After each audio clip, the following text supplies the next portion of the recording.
কে বলেছে বাংলা ছবি চলে না?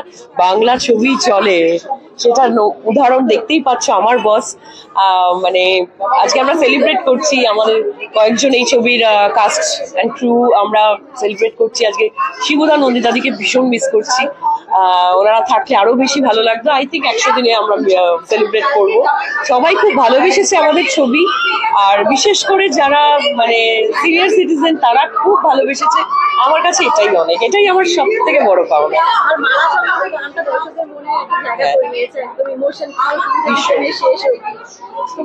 এই গানটায় না খুব সুন্দর একটা স্টোরি দেখানো হয়েছে, দেখা হওয়া, প্রেম হওয়া, ভালোবাসা, ঝগড়া, বিচ্ছেদ, মানে একটা পুরো জার্নি দেখানো হয়েছে এই গানটায়। তো ভীষণ স্পেশাল। আমি নিজে মানে অ্যাজ আ ভিউয়ারও আমার ভীষণ ভালো লেগেছে এই গানটা দেখতে।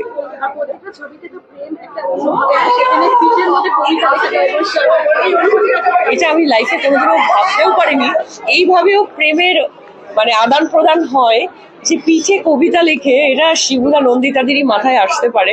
আমি এরকম প্রেম কখনো দেখিনি, বাট এটা এখন আমার মনে হয় প্রেমিকারা শিখে গেছে, কবিতা লিখে প্রেম হবে পিঠে। তাও আবার